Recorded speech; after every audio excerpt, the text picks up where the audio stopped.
صل على سيدنا ومولانا محمد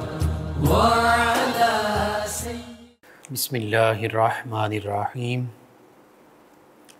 السلام علیکم ناظرین و سامعین کرام۔ پروگرام یاد الہی دیکھنے کے لیے، یاد الہی کے سابقہ تمام پروگرامز دیکھنے کے لیے، بالخصوص وظائف دیکھنے، سننے، جاننے اور پڑھنے کے لیے آپ ہمارے یوٹیوب چینل یاد الہی یعنی YADE_E_ILAHI یوٹیوب چینل یاد الہی کو سبسکرائب بھی کیجئے، لائک بھی کیجئے، کمنٹس بھی کیجئے، تاکہ یاد الہی کے مختلف پروگرامز اور وظائف سے آپ مکمل رہنمائی حاصل کر سکیں۔ جی ناظرین و سامعین، پروگرام یاد الہی میں روزانہ عظیم ہستیوں کے تذکارے پاک کیے جاتے ہیں، اور اس کے ساتھ ساتھ کچھ ایسے موضوعات پر گفتگو ہوتی ہے جن سے آپ کو رہنمائی حاصل ہوتی ہے۔ آج واقعہ کربلا، اس کے اسباب و محرکات کے ساتھ ساتھ اس کے نتائج، اور پھر واقعہ کربلا کے بعد چند مزید واقعات جو رونما ہوئے واقعہ کربلا کے فوراً بعد، اس پر گفتگو ہوگی۔ اور اس کے ساتھ ساتھ آج مسلم امہ کی ذمہ داریاں کیا ہیں واقعہ کربلا کو مد نظر رکھتے ہوئے، واقعہ کربلا کے نتائج اور ہماری ذمہ داریاں، اس پر گفتگو ہوگی۔ اس سے پہلے کتاب الشفا سے آج کا خاص وظیفہ، اہل و عیال کی حفاظت کا عمل۔ اگر کوئی شخص سفر میں جانے لگے اور اپنے اہل و عیال کو ایک جگہ پر جمع کر کے 7 مرتبہ اللہ تعالیٰ کا اسم مبارک یا رقیبو 7 مرتبہ پڑھ کر اپنے گھر والوں پر، بیوی بچوں پر، اہل و عیال پر، سب پر دم کر دے، انشاءاللہ اللہ تعالیٰ سب کی حفاظت فرمائے گا، اور اس مسافر سے بھی سب کو زندہ سلامت ملائے گا۔ یعنی جو گھر میں سے سفر پر جا رہا ہے وہ گھر کے تمام افراد پر یہ پڑے گا، دم کر دے گا، تو انشاءاللہ گھر کے افراد بھی سلامت رہیں گے اور مسافر بھی سلامتی کے ساتھ واپس گھر پلٹ آئے گا۔ تو یہ سفر کے حوالے سے بالخصوص جب کوئی سفر پر جانے لگے تو یہ پڑھ سکتے ہیں، تاکہ سفر پر جانے والا بھی سلامتی کے ساتھ واپس لوٹے، اور اہل و عیال جو ہیں گھر والے، وہ بھی اس مسافر جو گھر کا فرد ہے اس کو دوبارہ مل سکیں۔ دونوں طرف سے سلامتی کے لیے یہ وظیفہ ہے۔ تو ضرور آپ سفر پر جانے لگیں تو ضرور یہ اپنے معمول میں شامل کیجئے اور عاد و وظائف میں شامل کیجئے یہ عمل۔ انشاءاللہ اللہ تعالیٰ ہی سب کی حفاظت فرمانے والا ہے۔ اپنے اعزاء، قریبا، رشتہ دار، دوست، احباب، پڑوسی، محلہ دار، امت مسلمہ تک پہنچائیے۔ میرے، آپ کے، ہمارے بتانے سے اگر کسی بھی ہمارے مسلمان بہن بھائی، کسی مسلمان فرد کا فائدہ ہوتا ہے، انشاءاللہ یہ ہمارے لیے دین و دنیا آخرت میں بھلائی، فائدے، نجات اور شفا کا باعث ہوگا۔ اللہ سبحانہ و تعالی ہمیں آسانیاں عطا فرمائے، ہمیں آسانیاں بانٹنے والا بنائے، مشکلات سے ہماری حفاظت فرمائے، آمین۔ جی ناظرین و سامعین، واقعہ کربلا تاریخ اسلام اور تاریخ انسانی کا ایک بے مثال، ایک عظیم سانحہ، ایک عظیم واقعہ، اور حقیقت یہ ہے کہ یہ حق اور باطل جو ازل سے تا ابد حق اور باطل کی لڑائی ہے، حق اور باطل کے درمیان نزاع ہے، اسی سلسلے کی ایک کڑی ہے۔ حق اللہ اور اللہ کے احکام کی پیروی کو کہتے ہیں، ہر سچ بات کو مان لینا، تسلیم کر لینا۔ اللہ رب العزت جس نے انسان کو پیدا فرمایا، اسی کی منشا، اسی کی رضا کے مطابق، اسی کا احکام کے مطابق اپنی زندگی گزارنا، یہی حق ہے۔ اور تمام انبیاء و مرسلین علیہم الصلاۃ والتسلیم، کم و بیش 1,24,000 وہ حق ہی کا پیغام اس کائنات ارضی پر لے کر تشریف لائے اور انسانیت تک حق کا پیغام پہنچایا۔ تمام انبیاء کرام علیہ السلام اگرچہ سابقہ ادیان جو ہیں کوئی علاقوں کی نسبت سے منسوب ہوئے، کوئی شخصیات کی نسبت سے منسوب ہوئے، لیکن حقیقت میں انبیاء کرام علیہ السلام تمام کے تمام وہ اسلام ہی کا پیغام دیتے آئے، اور اس دین اسلام کی مکمل تکمیلی شکل وہ آقا کریم صلی اللہ علیہ وآلہ وسلم نے، اور مکمل پیغام وہ آقا کریم صلی اللہ علیہ وآلہ وسلم نے اس امت تک پہنچا دیا، کیونکہ نبی کریم صلی اللہ علیہ وآلہ وسلم آخری نبی ہیں، آخری رسول ہیں، خاتم النبیین، خاتم المرسلین ہیں۔ آپ کے بعد کوئی اور نبی نہیں، کوئی نیا نبی نہیں، کوئی نیا رسول نہیں، کوئی نئی اور امت نہیں، کوئی نئی اور کتاب نہیں۔ تو اب آقا کریم صلی اللہ علیہ وآلہ وسلم کی تشریف آوری اور اظہار نبوت فرمانے کے بعد سے لے کر تا قیام قیامت قرآن مجید فرقان حمید ہی کتاب ہدایت ہے، اسلام ہی دین ہدایت ہے، امت مسلمہ ہی آخری امت ہے، قرآن پاک ہی آخری کتاب ہے اللہ کی، نبی کریم صلی اللہ علیہ وآلہ وسلم ہی اللہ کے آخری نبی، آخری رسول، سچے نبی، سچے رسول ہیں۔ تو اب حق کا پیغام وہی ہے جو آقا کریم صلی اللہ علیہ وآلہ واصحابہ وبارک وسلم ہمارے لیے لے کر تشریف لائے۔ کوئی بھی اگر قرآن مجید فرقان حمید کتاب ہدایت، آخری کتاب ہدایت سے منہ موڑے گا کسی اور کتاب کی طرف، سابقہ آسمانی کتابوں یا صحائف یا کسی بھی اور مذہب کے ماننے والوں کی کتاب کی طرف رجوع کرے گا، تو وہ حق نہیں پا سکے گا، وہ ہدایت نہیں پا سکے گا۔ اسی طرح جو اسلام سے منہ موڑے گا وہ بھی حق سے منہ موڑے گا، جو قرآن سے اللہ کے نبی، اللہ کے فرمان اور اللہ کے نبی صلی اللہ علیہ وآلہ وسلم کے فرمان سے منہ موڑے گا وہ بھی حق سے منہ موڑے گا۔ یوں حقیقت یہ ہے کہ اللہ رب العالمین جو تمام جہانوں کا پالنے والا ہے، جو تمام انسانوں کا پیدا فرمانے والا ہے، اسی نے اپنے پیارے حبیب صلی اللہ علیہ وآلہ وسلم کو آخری نبی اور آخری رسول بنا کر بھیجا ہے۔ تو پتہ چلا کہ جو پیدا فرمانے والا ہے وہ اپنی مخلوق کی بھلائی مخلوق سے بھی زیادہ بہتر جانتا ہے۔ آپ دیکھیے بلا تشبیہ بلا تمثیل، اللہ رب العزت کی ذات کے تو کوئی ہمسری کا دعویٰ بھی نہیں کر سکتا، کوئی ہمسر ہو ہی نہیں سکتا، اگرچہ دعوے کرنے والے بے شمار ہوئے، لیکن حقیقت یہ ہے، ایک عام سی مثال صرف سمجھانے کے لیے، اللہ تعالیٰ کے ساتھ، اللہ کی ذات والا صفات کے ساتھ اس کی کوئی تشبیہ نہیں، کوئی تمثیل نہیں، صرف سمجھانے کے لیے کہ آج کوئی چھوٹی سے چھوٹی یا بڑی سے بڑی کوئی چیز ایجاد کی جاتی ہے، انوینٹ کی جاتی ہے، پروڈیوس کی جاتی ہے، مینوفیکچر کی جاتی ہے، تیار کی جاتی ہے، تو اس کا بنانے والا اس کے ساتھ ایک مینول انسٹرکشنز، ایک کتابچہ، ایک مینول دیتا ہے۔ ہر کمپنی کوئی ڈیوائس بنا رہی ہے، کوئی الیکٹرانکس ڈیوائس ہیں، کوئی ہوم اپلائنسز ہیں، کوئی بھی چیز ہے، اس کے ساتھ مینول ہوتا ہے یا کم از کم ہدایات ہوتی ہیں کہ اس کو اس طرح استعمال کرنا ہے تو یہ آپ کے اتنا عرصہ کام آئے گی، اتنی اس کی وارنٹی ہے، اتنی اس کی گارنٹی ہے، اور اگر اس کے برعکس، ان اصولوں کے برعکس استعمال کریں گے تو پھر ہم اس کی کوئی گارنٹی نہیں دیتے۔ بعض اوقات کہا جاتا ہے کہ یہ چیز اگر گر کر ٹوٹ گئی یا پانی الیکٹرانک ڈیوائسز وغیرہ پانی میں گر گئی تو پھر اس کی کوئی وارنٹی نہیں ہے۔ اس کے علاوہ اگر کوئی اس میں خرابی آئی تو ہم اس کے کلیم کے لیے بھی تیار ہیں، تبدیلی کے لیے بھی تیار ہیں، ریپلیسمنٹ، سروس، ہر معاملے کے لیے، یا اس کی لائف ٹائم وارنٹی ہے ان انسٹرکشنز کے تحت۔ تو یہ تو عام دنیاوی چیزوں کا معاملہ ہے کہ ان کے بنانے والے وہ 7 ہدایات دیتے ہیں اور بتاتے ہیں کہ اس کو یوں یوز کرنا ہے، اس کے مطابق چلانا ہے تو یہ آپ کے کام آئے گی ورنہ یہ نقصان دے گی۔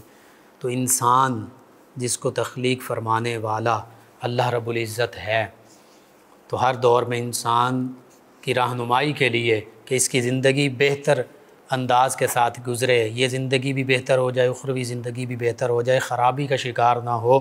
تخریب کا شکار نہ ہو، بلکہ تعمیر پر مشتمل ہو، کنسٹرکٹیو لائف یہ گزارے، تعمیری زندگی، مثبت زندگی، بھلائی والی، خیر والی، نیکیوں والی زندگی گزارے، اس دنیا میں بھی یہ انسان کامیاب ہو، قبر میں بھی کامیاب ہو، حشر میں بھی کامیاب ہو۔ تو اللہ رب العزت نے اس مقصد کے لیے مختلف ادوار میں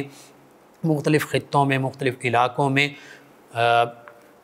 کم و بیش 1,24,000 انبیاء و مرسلین علیہم الصلاۃ والتسلیم مبعوث فرمائے، اور اس نبوت و رسالت کے سلسلے کی آخری کڑی میرے آپ کے ہم سب کے آقا و مولا صلی اللہ علیہ وآلہ وصحبہ وبارک وسلم ہیں۔ اب نبی کریم صلی اللہ علیہ وآلہ وسلم پر جو اللہ تعالیٰ کی طرف سے پیغام نازل ہوا، قرآن مجید فرقان حمید، جو تمام بنی نوع انسان کے لیے سیٹ آف انسٹرکشنز، یوں سمجھ لیجئے کہ زندگی گزارنے کا حقیقت میں کمپلیٹ کوڈ آف لائف، مکمل زندگی گزارنے کا مکمل ضابطہ ہے، اس میں ہر زندگی کے پہلو کے حوالے سے رہنمائی ملتی ہے۔ پھر آقا کریم صلی اللہ علیہ وآلہ وسلم کی احادیث مبارکہ، فرامین مبارکہ، نبی کریم صلی اللہ علیہ وآلہ وسلم کا اسوہ حسنہ، یہ سبھی چیزیں ہماری مکمل رہنمائی کرتے ہیں۔ پھر صحابہ کرام علیہم رضوان نے قرآن و سنت کو بھی آقا کریم صلی اللہ علیہ وآلہ وسلم سے لیا، اسلام کا مکمل پیغام اخذ کیا، اور نبی کریم صلی اللہ علیہ وآلہ وسلم کی ظاہری طور پر زیارت سے اپنے دلوں کو، آنکھوں کو روشن، منور اور ٹھنڈا کیا، اور آقا کریم صلی اللہ علیہ وآلہ وسلم کی اسوہ حسنہ کو اپنی آنکھوں سے ملاحظہ کیا اور اسی کی پیروی کی، اور اہل بیت کرام بالخصوص سیدنا امام حسین رضی اللہ تعالیٰ عنہ، چونکہ آپ صحابی بھی ہیں، آپ اہل بیت میں سے بھی ہیں، دوہرے آپ کے یہ شرف ہیں، تو آپ نے بھی نبی کریم صلی اللہ علیہ وآلہ وسلم سے یہ سب کچھ اخذ کیا۔ تو یوں آقا کریم صلی اللہ علیہ وآلہ وسلم کہ ظاہری عہد مبارکہ میں غزوہ بدر ہو، غزوہ احد ہو، غزوہ خندق ہو، غزوہ تبوک ہو، فتح مکہ ہو، بیعت رضوان ہو، ہر معاملہ مکی زندگی ہے، مدنی زندگی ہے، قرآن مجید فرقان حمید کا نزول ہو رہا ہے، نبی کریم صلی اللہ علیہ وآلہ وسلم اپنے فرامین مبارکہ اپنے جانثار صحابہ کرام علیہم رضوان کو ارشاد فرما رہے ہیں، یہ سب کچھ محفوظ حالت میں ہمارے پاس موجود ہیں، قرآن پاک بھی موجود، احادیث مبارکہ بھی موجود، نبی رحمت صلی اللہ علیہ وآلہ وسلم کی سیرت مبارکہ بھی موجود، لیکن اس پر عمل کس نے کیا؟ اس پر سب سے پہلے صحابہ کرام اور اہل بیت کرام علیہم رضوان نے عمل کیا، تو اس وجہ سے وہ کائنات کی عظیم ترین ہستیاں ٹھہریں۔ انہی غزوات میں اگرچہ صحابہ کرام علیہم رضوان کی تعداد کم ہوا کرتی تھی، لیکن وہ اپنے سے 3 4 گنا، حتیٰ کہ بعض اوقات تو 10 درجنوں گنا بڑی فوج اور سینکڑوں گنا بڑی فوج کے ساتھ صحابہ کرام علیہم رضوان جہاد کیا کرتے تھے، لڑا کرتے تھے، قتال کیا کرتے تھے، مشرکین کو، کفار کو واصل جہنم کیا کرتے تھے۔ اور اسی سلسلے کی پھر ایک کڑی 61 ہجری میں واقعہ کربلا کے طور پر بھی پیش آئی کہ نبی کریم صلی اللہ علیہ وآلہ وسلم اور صحابہ کرام علیہم رضوان کے نقش قدم پر چلتے ہوئے سیدنا امام حسین رضی اللہ تعالی عنہ، آپ کے خانوادے اور دیگر عظیم ہستیاں جن میں 6 سے 7 صحابہ کرام علیہم رضوان بھی شامل ہیں اور باقی صحابہ کرام علیہم رضوان کی اولادیں بھی شامل ہیں، یعنی تابعین اعظام علیہم رضوان، ان تمام ہستیوں نے شہادت کا جام نوش کیا حق کی خاطر، کیونکہ یہ اسلام کی مکمل تعلیمات پر یہ واقعہ کربلا میں شہید ہونے والے صحابہ کرام، تابعین اعظام، اہل بیت کرام، خانوادہ نبوت، سیدنا امام حسین رضی اللہ تعالیٰ عنہ، یہ اسلام کی حقیقی تعلیمات پر کاربند تھے۔ انہوں نے ان میں سے وہ ہستیاں جو اہل بیت میں سے ہیں، بالخصوص سیدنا امام حسین رضی اللہ عنہ، اور اہل بیت میں سے دیگر ہستیاں جنہوں نے آقا کریم صلی اللہ علیہ وآلہ وسلم کی صحابیت کا بھی شرف پایا، یعنی نبی کریم صلی اللہ علیہ وآلہ وسلم کی زیارت سے بھی مشرف ہوئے، اور دیگر صحابہ کرام علیہم رضوان، یہ تو براہ راست آقا کریم صلی اللہ علیہ وآلہ وسلم کے فیض یافتہ تھے، اور وہ اہل بیت کرام کہ جنہوں نے آقا کریم صلی اللہ علیہ وآلہ وسلم کی براہ راست زیارت تو نہ کی، اور وہ تابعین اعظام جو صحابہ کرام کی اولادیں ہیں، لیکن انہوں نے بھی براہ راست زیارت نہیں کی، لیکن اپنے والدین سے، صحابہ کرام سے، سیدنا امام حسین سے انہوں نے آقا کریم صلی اللہ علیہ وآلہ وسلم کا پیغام حاصل کیا جو حقیقی اسلام کا پیغام تھا۔ تو پھر اس کا مطلب یہ ہوا کہ سیدنا امام حسین رضی اللہ عنہ، آپ کا خانوادہ، آپ کے تمام رفقاء یہ حق پر تھے، یہ اسلام کی حقیقی تعلیمات پر قائم تھے، اور انہوں نے حق کی خاطر اپنی جان آفریں کے سپرد کی۔ ان کا مقصد کسی قسم کی کوئی دنیاوی غرض نہیں تھی، کوئی لالچ نہیں تھی، اتمام حجت تھا کوفیوں کے لیے، یزیدیوں کے لیے، کہ وہ کوفی، وہ یزیدی جنہوں نے خطوط ہزاروں کی تعداد میں لکھے اور بلایا کہ ہم آپ کا ساتھ دیں گے، اور یزید جو ہے فاسق فاجر حکمران ہے، تو ایسے فاسق فاجر کے خلاف خروج کرنا چاہیے، یعنی یہ مسلمانوں کا امیر بننے کے لائق نہیں ہے، یہ مسلمانوں کا خلیفہ، مسلمانوں کا حکمران بننے کے قابل نہیں ہے کہ اس نے اسلام کی پابندیوں کو، اسلام کے احکام کو، اسلام کی حدود کو، حدود اللہ کو پامال کر دیا ہے۔ محرمات، جو محرم رشتے ہیں، جو حرام رشتے ہیں، ان کو اس نے حلال کر دیا ہے۔ جو حرام چیزیں ہیں، شراب ہے، زنا ہے، دیگر معاملات، ان کو اس نے حلال کر دیا ہے، اور یہ فسق و فجور کے گھٹا ٹوپ اندھیروں میں ڈوب چکا ہے۔ تو اب اس کے خلاف خروج آپ ہی کر سکتے ہیں، ہم آپ کا ساتھ دیں گے، کیونکہ اس موقع پر 61 ہجری میں صحابہ کرام علیہم الرضوان میں بھی، اور چونکہ کبار صحابہ کرام، بزرگ صحابہ کرام اکثر وصال پا چکے تھے، خلفائے راشدین بھی، دیگر بھی، جو چند صحابہ کرام علیہم الرضوان موجود تھے، ان کی عمریں بھی کم از کم جو ہیں وہ 65 70 75 برس یہ تھیں، یعنی عمر رسیدہ تھے، وہ بھی بزرگ تھے۔ تو یوں اس 61 ہجری کے دوران سیدنا امام حسین رضی اللہ تعالیٰ عنہ ہی وہ واحد شخصیت تھیں کہ جو نبی کریم صلی اللہ علیہ وآلہ وسلم کے ساتھ بہت زیادہ قرب رکھتی تھیں، کہ صحابیت کا شرف بھی ہے، اس کے ساتھ ساتھ اہل بیت اطہار نبی کریم صلی اللہ علیہ وآلہ وسلم کے نواسے اور شہزادے ہونے کا شرف بھی حاصل ہے۔ تو اس وجہ سے انہی کو لوگوں نے اس مقصد کے لیے پیغام بھیجا کہ آپ ہماری رہنمائی کیجئے۔ لیکن جب سیدنا امام حسین رضی اللہ تعالیٰ عنہ حق کی خاطر تشریف لائے، تو اتمام حجت فرمانے کی خاطر تشریف لائے، تو یزیدی اور کوفی جو ہیں بالخصوص، جنہوں نے خطوط لکھ کر بھیجے، وہ ان کی تلواریں جو ہیں وہ ابن زیاد کے ساتھ ہو گئیں، اور انہی بلانے والوں نے سیدنا امام حسین رضی اللہ تعالیٰ عنہ آپ کے خانوادے اور آپ کے رفقاء کو شہید کر دیا۔ اور اس بات کا تذکرہ تمام کتب تاریخ میں بھی موجود ہے۔ اس پر مورخین کا اتفاق ہے کہ سیدنا امام حسین رضی اللہ عنہ کو شہید کرنے والوں میں یزید ابن زیاد، ابن سعد، شمر، ان جیسے بدبخت، شام اور کوفہ کی فوجیں، یہ سبھی لوگ اس میں شامل تھے۔ تو کوفی بھی، ان کا بھی مکمل اس میں حصہ، اس میں شمولیت ہے سیدنا امام حسین رضی اللہ تعالیٰ عنہ کے شہید کرنے میں۔ بہرحال سیدنا امام حسین رضی اللہ عنہ کی شہادت، انہوں نے اللہ کی رضا کی خاطر اپنی جان قربان کی، اپنے شہزادوں کی، بھتیجوں کی، بھانجوں کی، بھائیوں کی قربانیاں دیں، اور پھر آپ کی شہادت کے بعد آپ کے سر انور سے بھی کرامات کا ظہور ہوا، اس کا بھی ذکر ہوا۔ پھر سیدنا امام حسین رضی اللہ عنہ، آپ کے خانوادے، آپ کے رفقاء، صحابہ کرام، اہل بیت کرام، تابعین اعظام علیہم الرضوان، ان تمام ہستیوں کے شہید کرنے والوں کا انجام بھی بہت بدتر ہوا۔ اللہ سبحانہ وتعالی نے قرآن مجید فرقان حمید میں فرمایا، مفہوماً میں عرض کر دیتا ہوں کہ بعض کا تو یوں ہوتا ہے کہ اللہ تعالیٰ ایک ظالم پر اس سے بھی بڑا ظالم مسلط کر دیتا ہے، ظالموں پر ظالم مسلط کر دیے جاتے ہیں، جو ان ظالموں کو، پہلے ظالموں کو انجام تک پہنچاتے ہیں۔ یوں ہی ہوا، سیدنا امام حسین رضی اللہ تعالیٰ عنہ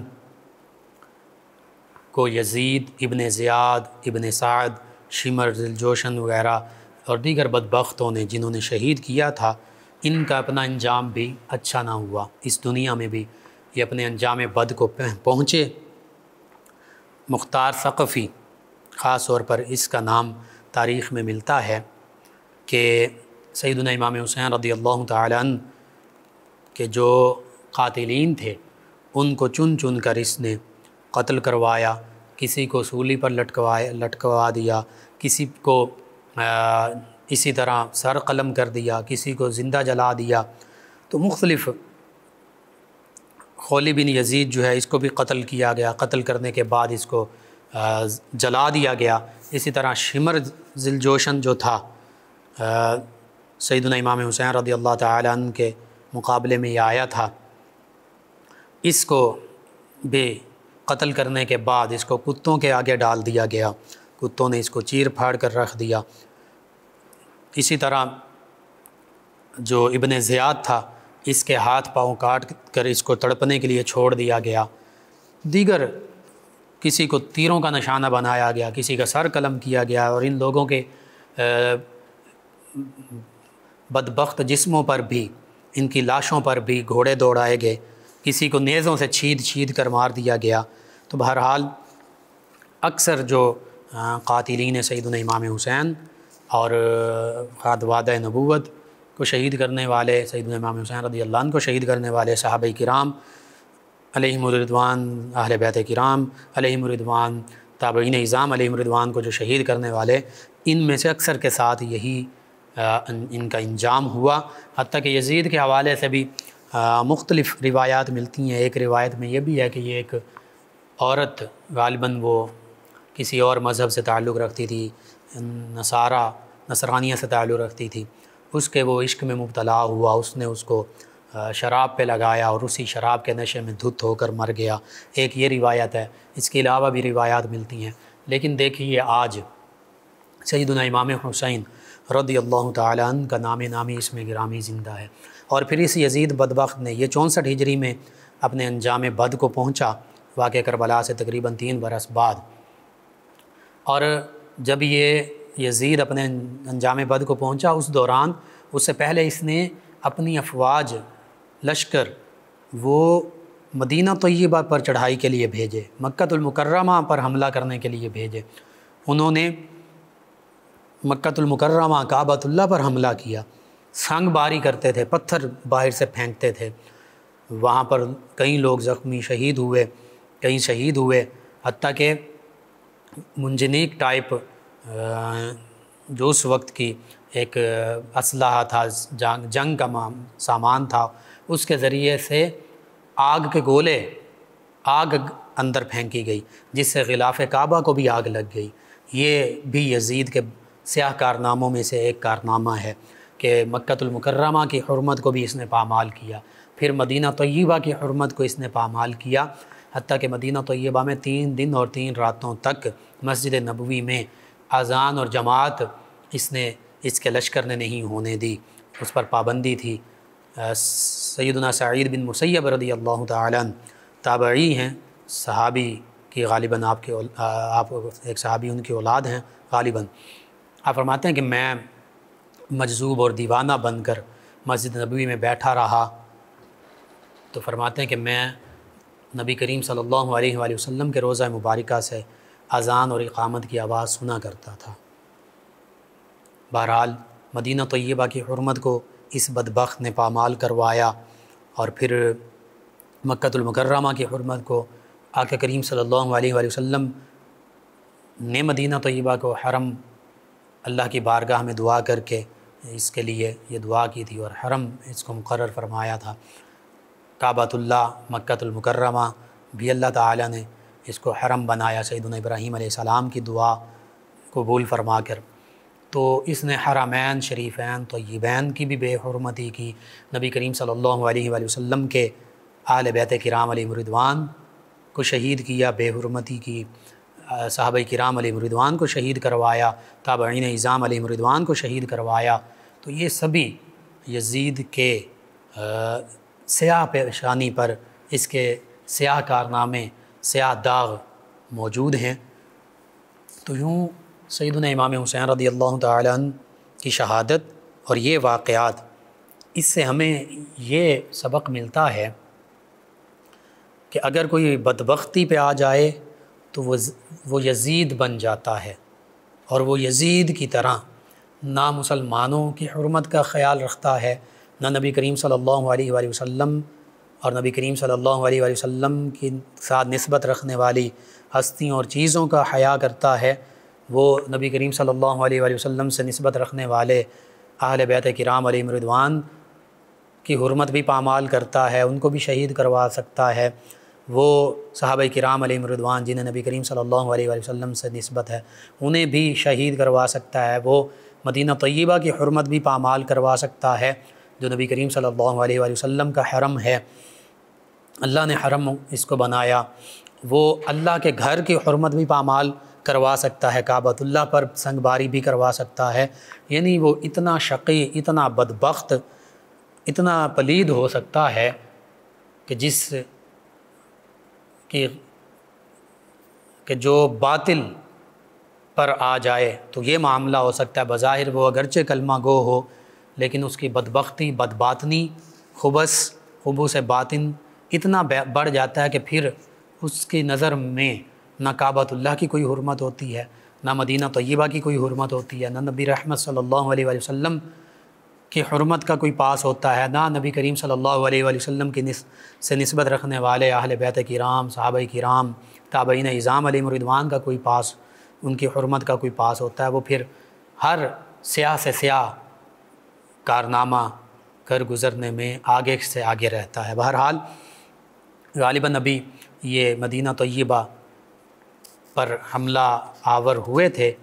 تو چند دن گزرے تھے، تو اسی دوران یزید بدبخت کی بد انجامی، بری موت کی خبر پتہ چلی لوگوں کو مدینہ طیبہ میں بھی اس کے لشکر کو، تو پھر انہوں نے واپسی کا راستہ اختیار کیا۔ تو اب واقعہ کربلا، سیدنا امام حسین رضی اللہ تعالی عنہ، آپ کا خانوادہ، صحابہ کرام، تابعین اعظام، نبی رحمت صلی اللہ علیہ وآلہ وسلم سے نسبت رکھنے والی یہ تمام ہستیاں، اسلام، قرآن، نبی کریم صلی اللہ علیہ وآلہ وسلم کا فرمان، نبی رحمت صلی اللہ علیہ وآلہ وسلم کا اسوہ حسنہ، یہ ہستیاں اسی پر عمل پیرا تھیں، یہ حق ہیں، اور اس پر یہ ہستیاں ہمیں حق پر قائم نظر آتی ہیں۔ اور دوسری جانب یزید، اس کے پیروکار، اس کے لشکری، اس کے گورنرز، اس کا ساتھ دینے والے، اس کی ہاں میں ہاں ملانے والے، اور اس کے آرڈر پر چاہے لالچ میں،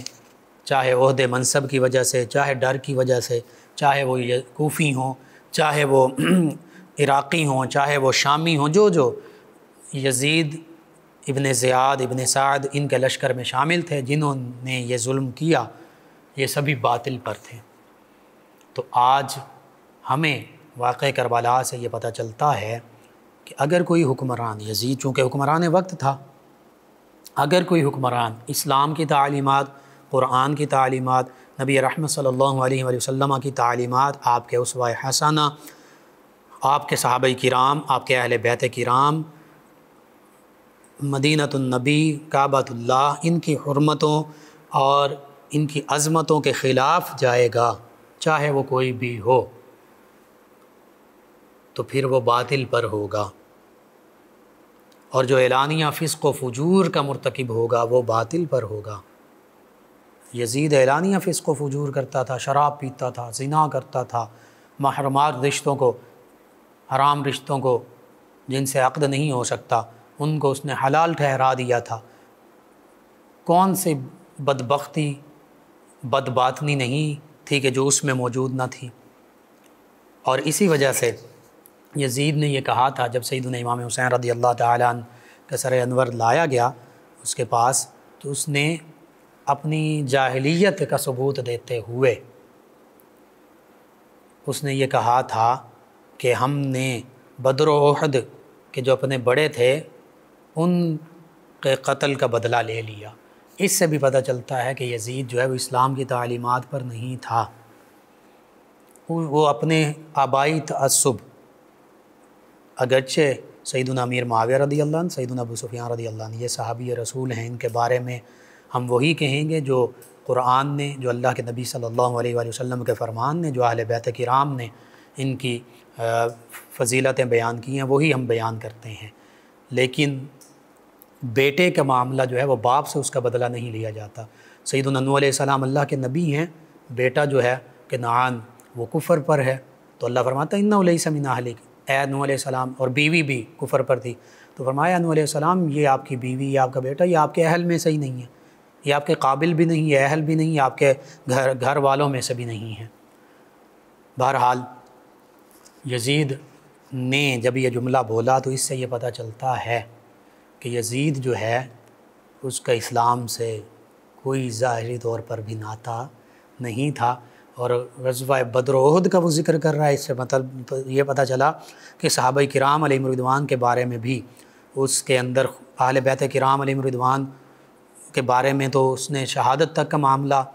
یہ کروا دیا۔ تو صحابہ کرام علیہ رضوان کے بارے میں بھی اس کے اندر خبث باطن موجود تھا، کیونکہ اور نبی کریم صلی اللہ علیہ وآلہ وسلم کے بارے میں کہ غزوہ احد، غزوہ بدر، ان میں کنوں نے کفار مکہ کو، کن ہستیوں نے کفار مکہ کو واصل جہنم کیا تھا؟ نبی رحمت صلی اللہ علیہ وآلہ وسلم نے، آپ کے جانثار صحابہ کرام علیہ رضوان نے کفار مکہ کو غزوہ بدر و احد میں، خندق میں، دیگر غزوات میں،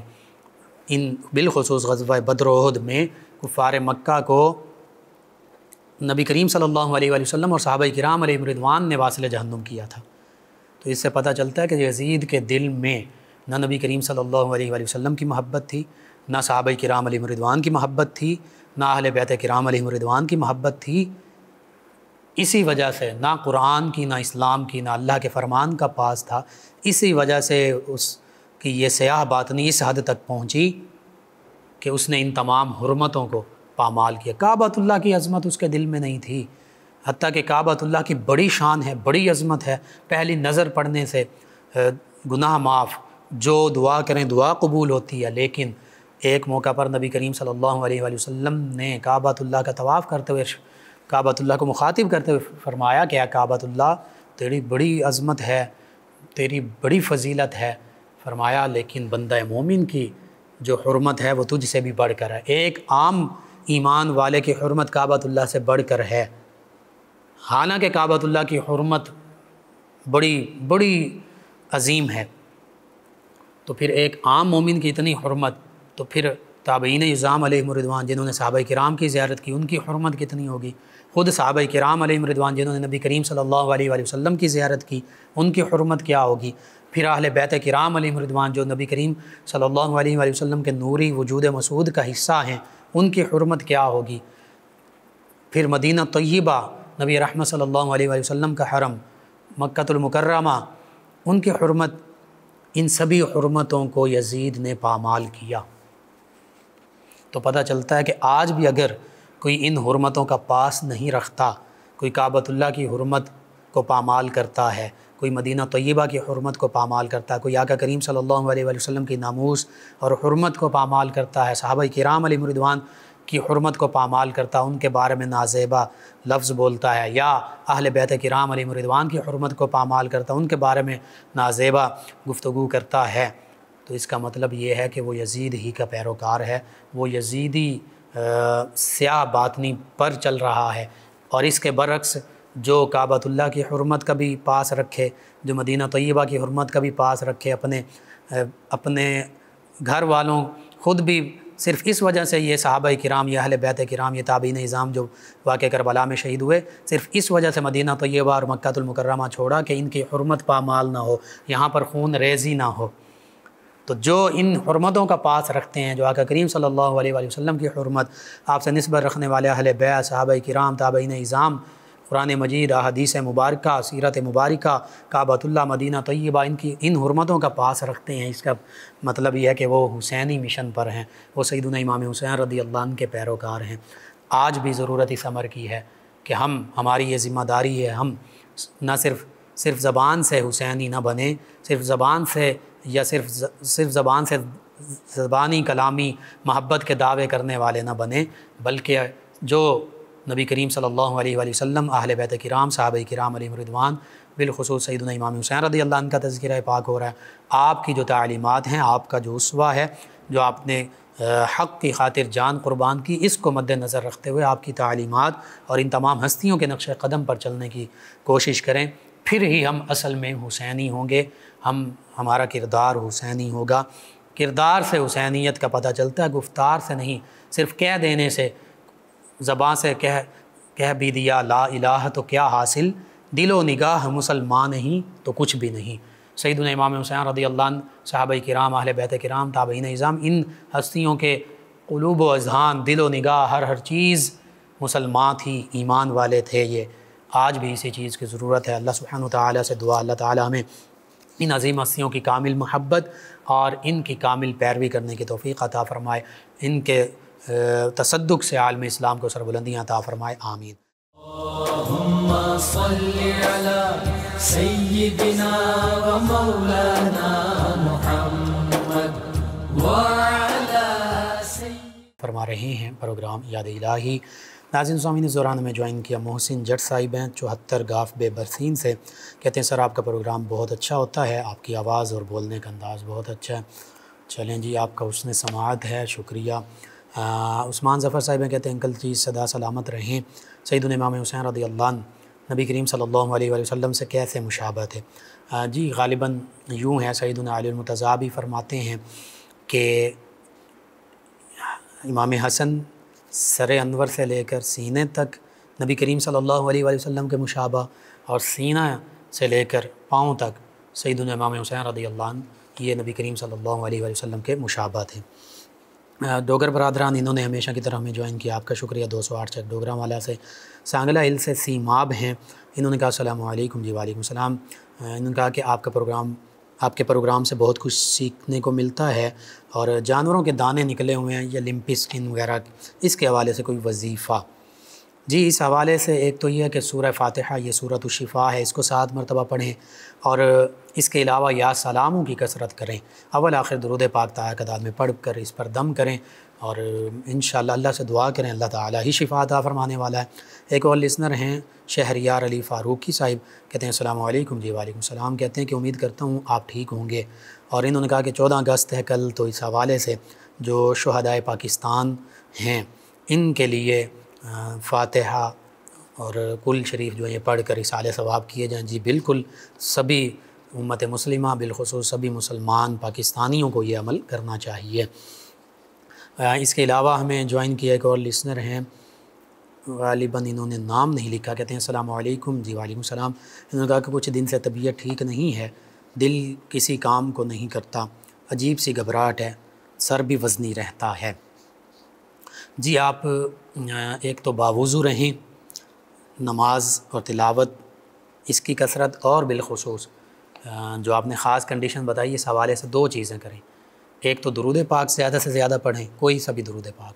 اور دوسرا استغفار استغفر اللہ ربی من کل ذنب و اتوب الیہ، یہ زیادہ سے زیادہ کریں، اللہ تعالیٰ بہتری فرما دے گا۔ نمرہ صاحبہ کہتی ہیں بھائی آپ نے سورہ آل عمران پڑھنے کے لیے بتائی تھی، کیسے کب پڑھنی ہے؟